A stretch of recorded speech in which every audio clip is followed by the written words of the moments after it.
Islam to present. I had a chance to talk to him during the break, and I know it's a very good project. The use of brown coal pond ash as a replacement of cement in concrete masonry bricks.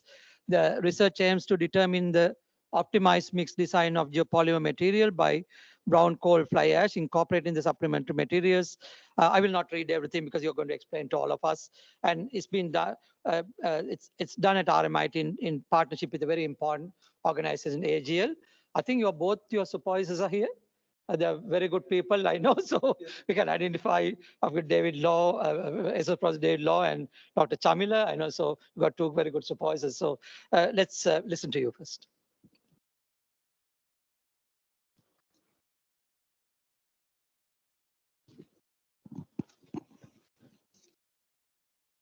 Good afternoon, everyone. Do you know dozens of species of plants and animals are at the risk of extinction due to climate change? And imagine if you live with concrete buildings surrounded by you with no other plants and animals. I think you don't like it. And one important point, are waste materials a really burden for people or environment? I would say yes. But if we manage it properly, then it can be worthy. Coming to my research, fired clay bricks are around here many centuries compared to concrete bricks. Fired clay bricks, each unit fired clay bricks generate 0.41 kilogram carbon dioxide and consume 2 kilowatt hour energy. In compared to concrete bricks are currently produced using ordinary Portland cement. The production of ordinary Portland cement generates 5 to 7% of total carbon dioxide, global carbon dioxide emission, and consume high energy. So in my research, I raised the issue of sustainability and optimization of waste materials in relation to building materials. So I am working on geopolymer concrete bricks. This is new generation of concrete, which is not conventional concrete that are familiar with. In geopolymer concrete, we can replace cement by waste materials like brown coal fly ash. If we consider Australia, Australia is the fourth largest producer of brown coal fly ash, and 25% of global brown coal fly ash reserve in Australia. So far, no commercial use of brown coal fly ash and not used as the construction materials. So at the end, most of the materials are stored in ponds or sent to landfill. So in my research, I worked on geopolymer concrete replacing ordinary Portland cement by brown coal fly ash. So someone might say, although few research have done with brown coal fly ash, so what's the novelty? So far, research demonstrated that brown coal fly ash geopolymer concrete bricks can produce only at 120 degrees Celsius, but no one achieved at commercially viable 80 degrees Celsius geopolymer concrete bricks. This is the novelty of my research.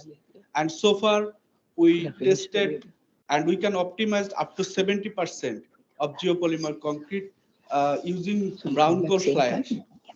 And so why not we consider the $2.8 billion Australian bricks industry using brown coal fly ash, geopolymer concrete bricks, and can reduce the carbon dioxide emission and save the planet Earth? Of course, yes. Thank you.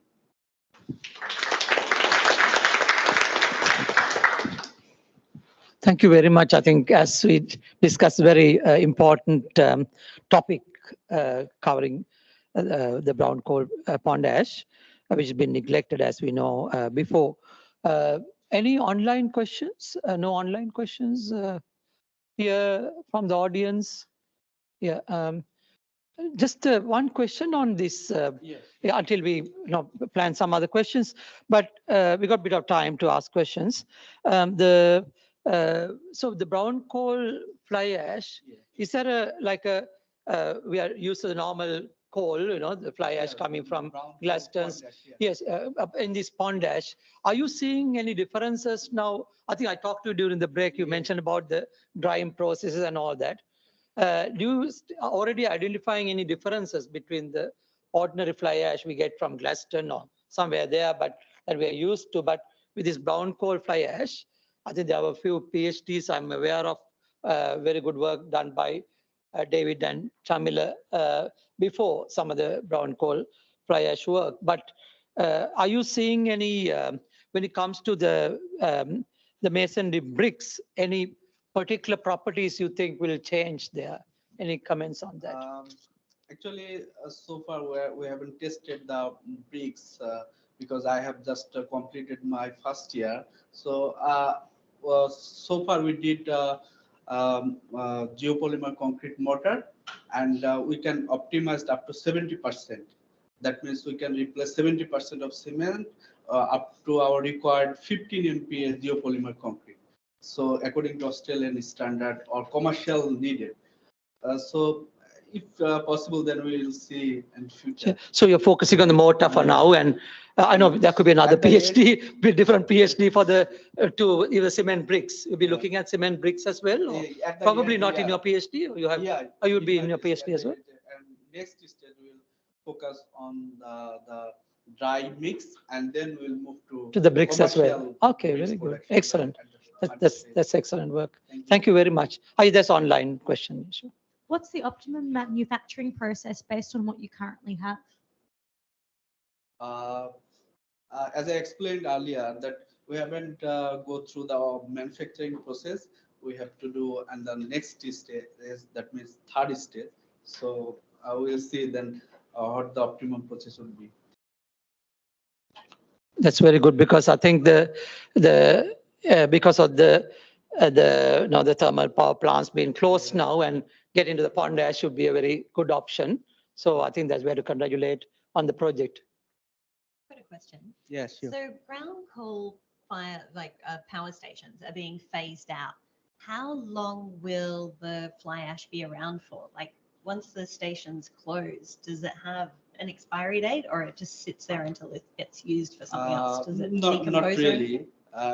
Brown coal pond ash and brown coal precipitated ash, they have some differences, but no expiry date. We just stored in pond and collect from the pond and dry it up to 80 degrees Celsius, 24 hours, then sift through 75 micron, then we can achieve the brown coal fly ash like cement. Thank you. Because that's a very good question. Then going into the background, again, David and Chamil, so you can also add this, but the long-term working on fly ash. But because of at that time, before we used in concrete, a lot of fly ash been left, so they were all dumped into these ponds, and just to so that it doesn't contaminate there. So now that we are taking them out of the pond ash, but because we have time, I'll mention. Sabina knows about this in discussion in Perth. We were making this comment, but any cement companies are not here, so we can talk. But what cement companies to go to low carbon has done is, rather than pond ash, because of the processing, have gone into easy solutions of limestone cement. So what we are commenting in Perth, the discussions, interesting discussions, I got in trouble for commenting on that, but not too much trouble. But I was telling the truth. But with limestone, we have issues. So rather than going into the limestone, so it's good to use a pond ash, try our pond ash. I know there are processing costs. So maybe because we got a bit of time that the cement companies are lazy to go into that, but it's not recorded, so it's all right. But they should support some of this pond ash work more.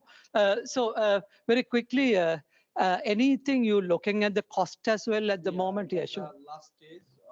Good question, James. The environmental sustainability with cost, and then we'll go for the commercial viability of the bricks. Very good. Yeah. Excellent. Thank you very much. Can you show our appreciation again? I think so.